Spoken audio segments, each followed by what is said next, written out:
Hey y'all, this is D-Rock. This is Cam. And this is The Heartbeat. On today's episode, Cam and I sit down with Shyam Kulkarni, the co-founder of Fruitful Mixology. We chat with him about how he got into the liqueur industry, where the idea for Fruitful Mixology came from, and a whole lot more. We're also joined today by guest co-host Kelly Roland, who's always a pleasure to have on the show. All right, so let's get right to it. All right. Welcome. Thank you, Shyam, for joining us today. Absolutely. Yes, we are joined here today by Shyam Kulkarni, who is a local entrepreneur of Hartford and the developer, owner, and creator of Fruitful Mixology. Yeah. Thanks for having me, guys. Thanks Good for to have coming. you. Glad you're here. Yeah. So starting off, can you tell us a little about yourself, who you are, what you stand for, where you're from? Sure. Story. Give us a superhero story. Oh, man. How much time you guys got? Right? Go there, brother. Let's see. I'll try and give you the shortest version that I can. I went to UConn. I finished undergrad, focused on organic chemistry. Hated school, couldn't tell. For the listeners, too. Parents always just drove me towards college education, and certainly super important. I think I always had a proclivity when I was younger for business, finance, economics, entrepreneurship, but it's very much like lawyer, doctor. Grew up in a pretty tough household, but made it scrape by through college, and I started working in labs basically after I got out of school. I spent about 3 years working in what I'm not going to call it in companies. I would work at each of these places for about a year. I'd be losing. Can I swear on this? Yeah. I'd be losing my shit, and I'd quit. It turned into the third go around. Again, financially, I was doing well, but I was absolutely miserable. At the time, I was in a relationship. I remember I'd walk home. I'd go to my fridge. I'd open it up.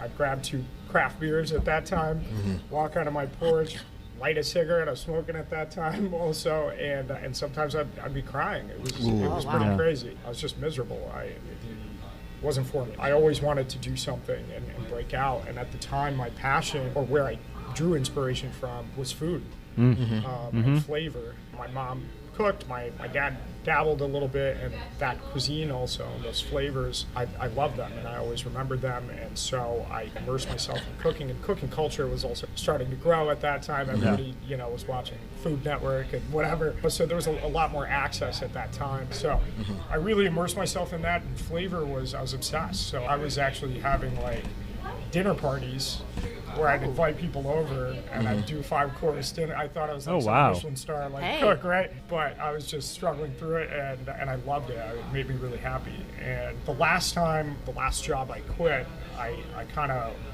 said to myself that evening when I came home, I was like, all right, this is what I love. I'm going to pursue this in some way, shape, or form. So what I did was I had some money saved, and over the 3 years prior, spending a lot of time. It was the emergence of the makers movement, right? The craft movement. Yeah. Yes, that was big. What year was this? So this was, I think we're 6 years, I would say, out of the craft that started the makers. The movements are generally 7 years in trend. So 7 years prior to that. So that's about 10, 12 years ago is when it really started. So I was 24, 25. I don't remember exactly. Yeah. I'm 35 Fresh out right the now. Yeah, and I was going out all the time. Every evening I was going out, and every day of the week I was going out, trying the new food, trying the new bar. I knew all the owners. I knew, everybody.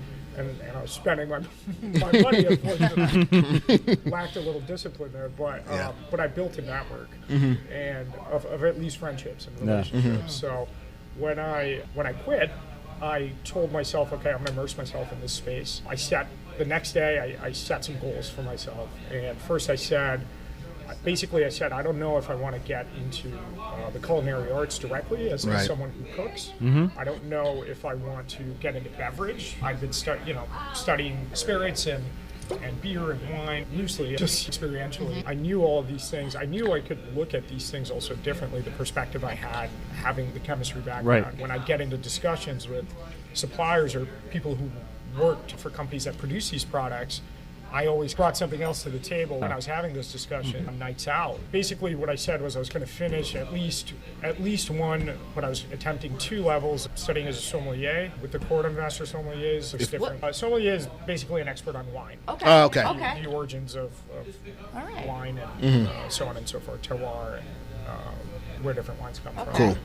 What they taste like, profile them. So the equivalent of a sommelier, or pseudo-equivalent, is a cicerone, and a cicerone is a beer expert, effectively. So at that time, those things were the move, and I said, all right, let me immerse myself in this. Let me take a year off. I'm going to study, do 2 levels of this, 2 levels of that, basically, as a sommelier and a cicerone, and I would start staging a little bit in kitchens. The function was kind of to watch and see how chefs were operating and what was really happening in the back of house, and simultaneously learn the front of house, learn the economics of that business also.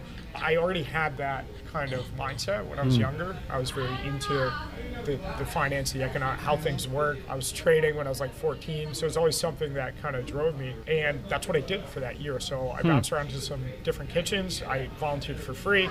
I was like, I'll do whatever you want. I told the owners, and it was jarring to them because they're like, wait, you're not buying $300 of whiskey tonight? You know, you're here to clean the floors and like, but yeah, that's Just to learn. That's what it was. And I'd never really sacrificed in that way. Like, I'd never said to myself prior to that, you know, I'm going to push myself and do whatever I got to do to get the knowledge, get the information. I'd always just kind of made excuses for not doing what I wanted, what I knew I could do. Yeah.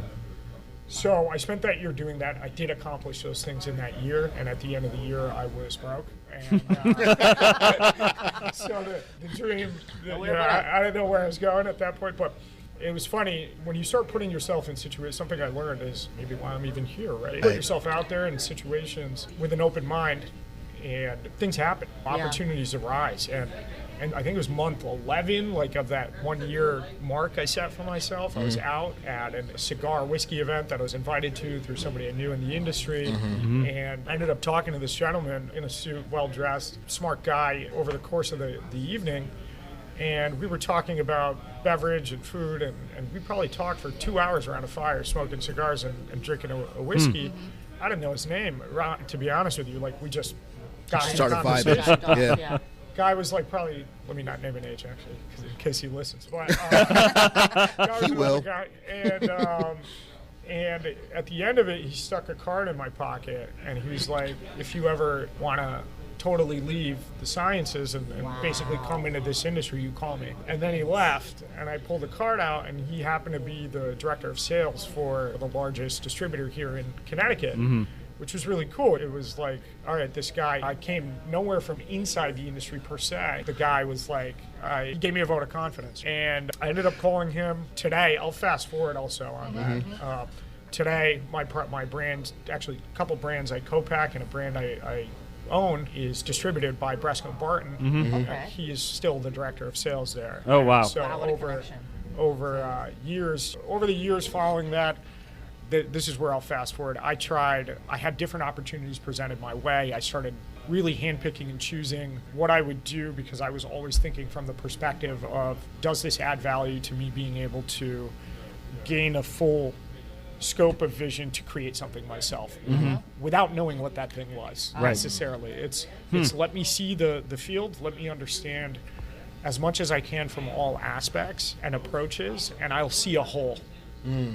And that's an approach, that's one thing I took away. I'm not very close with my father. I haven't spoken to him in a long time, but that was something my father put in my head when I was younger. He's like, if you're studying X, don't just linearly look at that thing. Think about every angle that you can look at that same thing and immerse yourself in all, because that's how you get vision and can see where That's good. the hole is and where a gap is. And that stuck with me and that resonated. And so, over the following years, I worked with some different brands in the state, had some different opportunities, worked with distribution. Man, this dude got me rocking back and forth like I'm in church. Yeah, right? Preach. No, preach it. Man, Preach it. I gotta ask, did you have that like light bulb moment? Man, by the that way, so I'm many just people- tired, man. At the end of all of it, I'll just tell you that things work out, maybe they start going well, but man, you're fucking tired. I'm telling you that. What's up? Well, I was going to ask, did you have that like light bulb moment that a lot of people, when they're an entrepreneur or they go into business, and they have that like light bulb moment where just this light bulb goes off in your head and you're like, wowzer, that's it, like that cartoon character moment? You know what I'm talking about? Like in Looney Tunes, when you see like the light bulb go off? You know, when was that moment that just like you can pinpoint it happened? With fruit, let me answer that two ways. Okay. I would say Two-parter. I had many of those light bulb moments, right? And I failed many times. You know, you have light bulb moments and you realize it's a fucked up light. Like it's not the right light because you don't have the full perspective as yet. That's been my experience. So I had several of those moments, and each time, and I failed, man. It was bad. I had different partners who were still extremely close friends of mine to this day, and we would try different things. I always put up some of my own money and never took any debt, never did anything, and I lost money. You know? Dream fruition is tough, man. Yeah, for sure. And so to answer that question, it happened for me several times, and 3 or 4 times down the line, I remember there's 3 months I was in my car. I didn't have an apartment. I couldn't afford one at the time. I wasn't, and I was like in between spots. Like I had some money coming in, but I was living in my car, and I had my stuff at someone's spot, and I was still out there hustling and trying to figure out the next thing. And that's when each of those times, that time when I found myself there, I'm like, all right, you really need to reflect on governing dynamics and fundamentals. Like, why is it that the things that you're saying could work aren't? Why aren't they being fruitful? Exactly. I had to. So when was your pursuit of happiness moment? Ooh. If you understand what I'm saying. Like, Sure. It's a win. We're good. We launched June that's when we officially launched. Okay. We were supposed to launch April of 2020. We purchased 8,000 square foot. What happened? Yeah. I don't want to break this microphone. Flip the table. So let's fast forward over there. Yeah. But I would say it was about 2 years prior to that it hit me that this idea that I had, this problem that I'd identified, would bear fruit. We'll keep the puns just coming. Yeah. And I started research on it. I had a business partner at the time. We had some successful pursuits prior to that, and we were doing well. I was on my feet, stacking money for whatever the next move was, and I went into R&D mode. And when I got it, there was a day. I have the day written in a calendar in my office, but there was like a day that I'd cracked how to solve this problem. And the problem, we can get into that when we talk about the brand. When I figured out how to solve the problem, it was like, this is it. This is going to work. I know it's going to work. I've thought everything through. I sat there thinking more and more. And to this day, I'm in panic 24/7, just constantly doubting myself. But I think that's why we're succeeding right now. I'm constantly questioning what is the efficacy of the data that I'm getting. Is this a true measure of success? How do I push this forward? Where are we behind? What are our weakest suits? How do we push them forward in all aspects of building the company? So I would say somewhere around 2 years prior to the first launch is when that happened. And that's awesome. That is been a rough last 2 years for the most part, but this last year has been pretty incredible. Awesome. All right, so I think that's a good place for us to segue into talking about the brand a bit. What was that problem that you were trying to solve? Yeah. Obviously, at some stage along the way, I deviated off of cooking and focused on spirits and the liquor industry. I failed to say that earlier. What I saw was a couple of things. I saw that as the makers movement was waxing and then what I would describe as waning to an extent because of too many competitors in the space, too much. Oversaturation. We went from 34 craft brewers in the state to 160. So I don't even know the figures. It was like I remember that. It just blew up overnight. Over 3 or 4 years, everybody and their grandma thought that they could produce a vodka that was the next Tito's. Everybody thought they could, and it was like everybody's doing stuff. Mind you, there was some amazing stuff that came out of that. But there's also a lot of lackluster stuff that came out of that. And another thing is my goal, I don't mean this in an offensive way, but I like to speak as honestly as possible. I wasn't interested in forming a feed your family business, as I like to call it. I want something that solves a problem that I can scale. I had zero intention of I didn't have shiny object syndrome. So in other words, it wasn't for me to create an environment that guests could enjoy because of what they see and what they look at, that I could take pride in that fashion. I didn't want a service business in that way. Right. And I love them. I'm at them all the time. But I wanted something that could scale, and I understood the limitations of some of those type of manufacturing operations and what they were capable of accomplishing and the bandwidth that they had. Because when you're focused, when your revenue is coming, guest-focused experience, first, you depend on that. That becomes the stability of the business, and scale becomes a difficult thing to do. It's also the feedback that you get tends to generally be positive in your geographical area. You get false data a lot of the time, in my opinion. When you're a member of the community, that's an important thing. We should support members of our communities. Right. But sometimes that can change your mindset to think that scale is achievable because everyone in front of you is telling you how great you are. And I believe that until you go and put it in front of the people who don't know who you are and have a purpose for that and see that come to fruition. There it is again.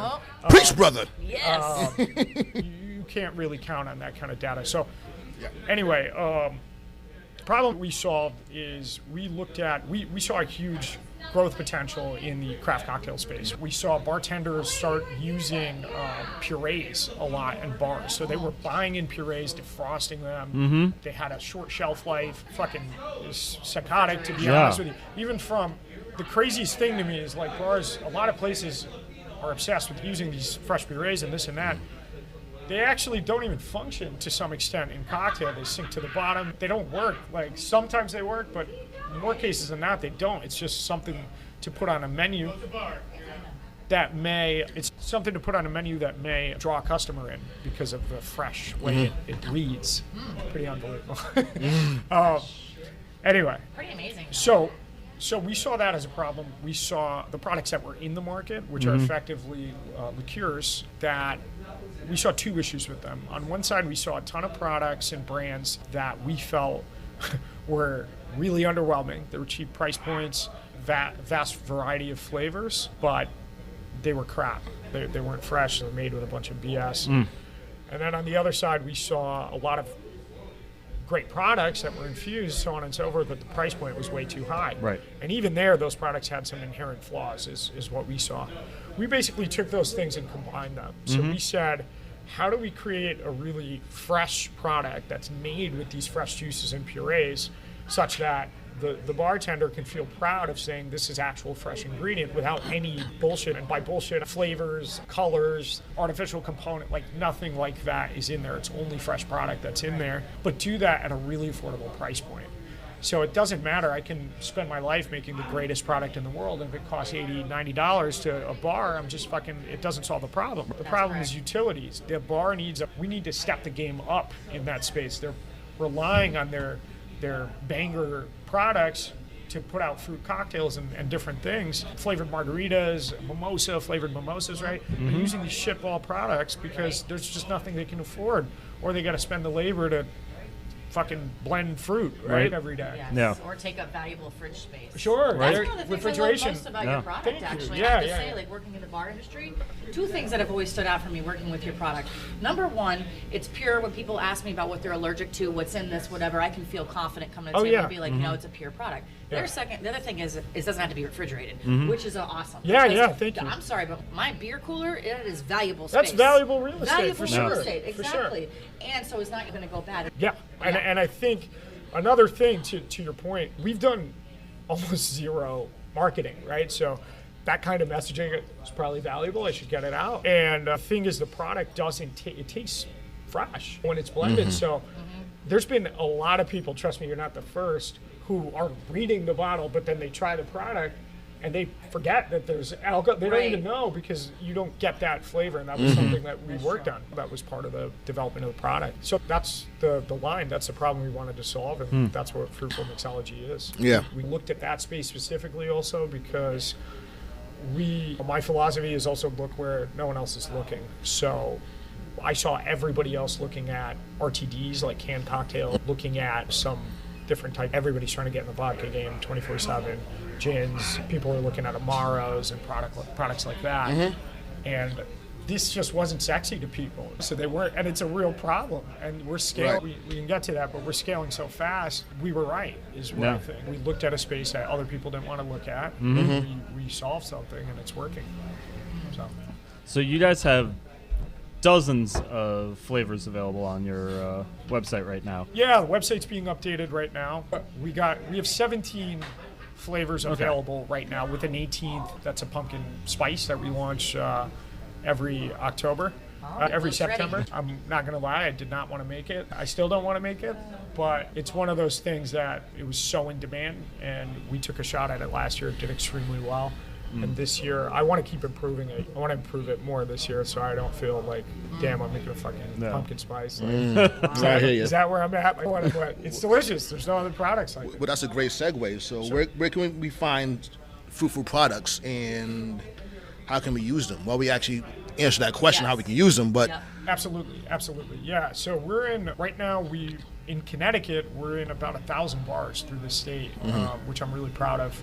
Really appreciative to all bartenders and bar managers and owners who picked this product up and saw the vision and brought it in. So really focused on bars, so get out there and grab some cocktails. We're updating our website right now. There is a map on the website that has little blips of every bar that we're in throughout the state. It's going to relaunch in about 2 weeks, and that'll be like the fully up-to-date version with all our products and so on and so forth. And we're in about 150 stores right now. We're about to launch Total Wines as well, so we'll be in those 4 locations. Good for you. Thank you.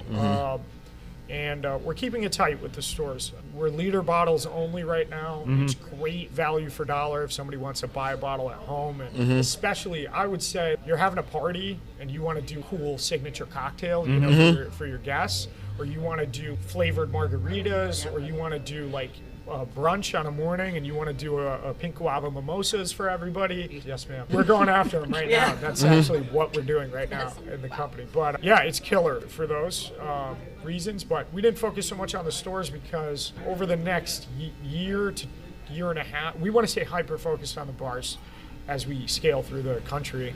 And we will come out we're working on some really cool stuff for the consumer at home. That's a little more, maybe a smaller quantity, and some more packaged together applications. We're talking to Ripe a little bit in the state. We're working with them down. Really? Soon Ripe. Work with them in Georgia. Sure. Yeah. Maybe we'll set that up. I would love to hear about We'll set that up down the line. I can't reveal anything now, but we got some cool stuff tuned. coming. So yeah. And we launched Illinois about a month ago. We're crushing over there. Chicago, we launched Georgia. We're crushing in Atlanta right now. We launched some other fun states. We launched Kansas, which is going well. We're about to launch Colorado, Minnesota, Arizona. I just got a call on Friday and secured a really big deal in Texas also. Oh, nice. And Congratulations on all that, man. Right? That's. I mean, hearing the story. Massachusetts just picked up yesterday. I forgot about Yeah. that. Wow, well, they're late to the game. I mean- but hey, better late than never. Yeah. Hearing the story where how this all generated and stuff like that, philosophical stuff that was going on in your mind. Sure. To now, this is awesome, man. This is a great. This is a Thank good you win. so much, man. Good win. Thank you. Yeah, Thank man. you. I appreciate it. So why Hartford? Why did you base it in East Hartford? Is it East Hartford? Okay. Yeah. Why did you We're base it in right East now. Hartford? A couple reasons. I think part of my success working, whether it's intuitively or tapping on some empathetic vibes or whatever it is, I've found people through my life, like really close friends and a really good network, and all my partners and employees are all 10-year plus friends of mine and people I've known. And a lot of people say don't do that, but again, I'm not like picking every friend I have. Right. It's calling on the right people, and it works out at the right time, and brought people in, and this is our home. We grew up in Connecticut. Trust me, there's a lot of things I don't like about what's going on here, but I'll keep that out for now. But that being said, there's some great things here. It is a good melting pot of socioeconomic level, of culture, of values, of ideas, and it's a good place to get a beat on whether you're doing something right or not to move through the country. And we picked East Hartford. It just worked out. Awesome. We wanted to buy a commercial property. It made sense over there. I live in Hartford. Awesome. It worked out. Great. All right. So we're going to pause here. All right. Awesome. Thank you, Javon. All right. So we like to end every episode with the same 3 questions. Okay. So What do we got? let's start with, what is your favorite thing about Hartford and the greater Hartford area? Ooh, okay. I don't know if this is a good answer or not, but I live on Broad Street in Hartford, and I was close to the Capitol, Yeah. Okay. and I go for runs through the greens over there. And it sounds weird as hell, but I just running through that area. If y'all need an autograph, Yeah. you know where to find it. Mercy. I like looking at the architecture. Yeah. Yeah. Okay. And The just kind of, architecture. you know, Yeah. I love Broad just- Street. Well, as soon as I'm the fuck off Broad Street. That's why I like looking at that shit so badly. Because when I'm on Broad Street, it's real fucking depressing. But It's all good. as soon as I make it over there, I'm like, oh, there is hope. But really, Yeah, there's a lot of energy No, in just kidding. Broad Street. Yeah. no, it's just the aesthetics, I don't know. I like it. Yeah. It's weird. The architecture. Yeah. I like it. Something calming, still something calming about, despite who's in that building and what's going on, just the symbols of, of growth, of commerce. Right. Yeah. And I think that I like it. Nice. Corny, wow. All right. I like it. If you could change one thing, and only one thing, about Hartford and the greater Hartford area, what would it be? Wait. Have you listened to any podcasts before this? Not one. Go. All right. No, and apologies. Now No, that that's I'm fine. Preface. We can edit that No. out. Okay. Yeah. Keep that in there. Never listen. Never ever. I said that for a reason, but go ahead. No. Whew. There's a lot I'd like to change. What sticks out the most? I think, okay, speaking, I guess, in theme with what we've been talking about thus far, I think the degree of entrepreneurship and what kind of entrepreneurs are coming out of Hartford, how they're thinking, how they network, shots are good. Yeah. I think that game could just be stepped up a whole lot. And I haven't applied myself in any way to think about, how to solve that problem. Are you talking about the networking? No, I think it's just Or the like quality community of support? the entrepreneurship. I think there's a lot of amazing people that have popped up, but there should be more. And there should be, and in that, there should be more sharing of ideas that are sensible. Not only, I see a lot of socially driven or businesses with a social message, and I'm getting, I love that. My passion or my dream is, at some point, if I have an exit with my company, I want to go and take that Right. labor value in the form of capital Take and the helm. put it into creating something, that has even greater impact in meaningful ways. But I think sometimes that when your focus is social advocacy, you lose the broader vision, which is you need to have capital, economic value, create jobs. You need to do things that put you in a position to then be able to have impact.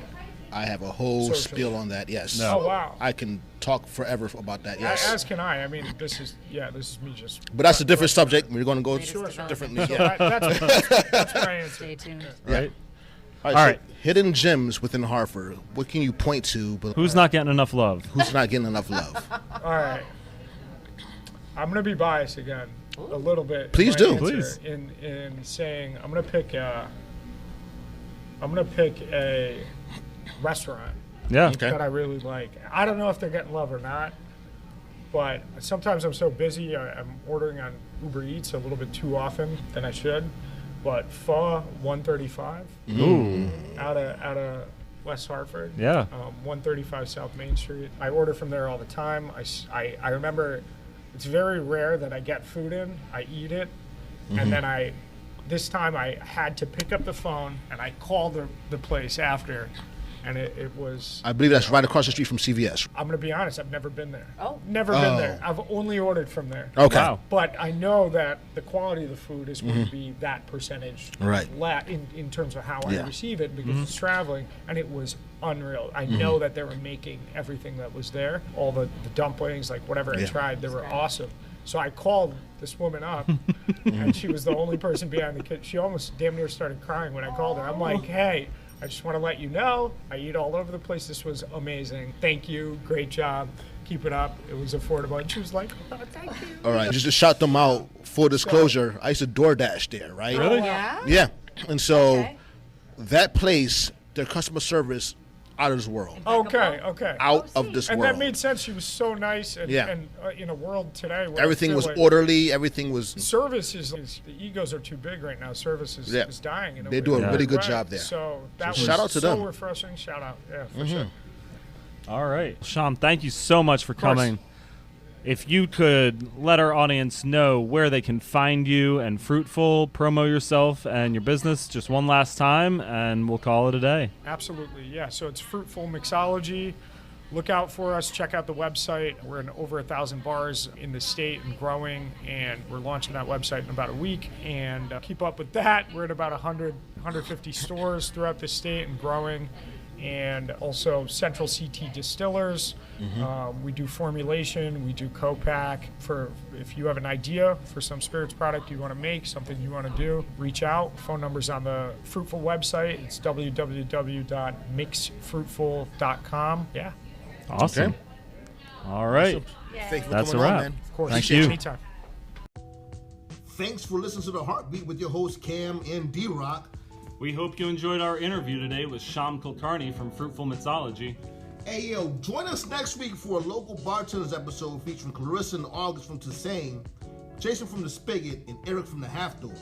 As always, you can head over to theheartbeatct.com to sign up for our email list, as well as check out all the links and resources in the show notes. We need you to subscribe and leave us a review as well. Wherever you listen to this podcast, it goes a long way towards helping us out in discovering people like you. Thank you to The Spigot for hosting us, to Shyam and Kelly for joining us, and to Javon Carlo for writing our intro and outro music. So that's all for this episode, folks. We'll see you next week on The Heartbeat.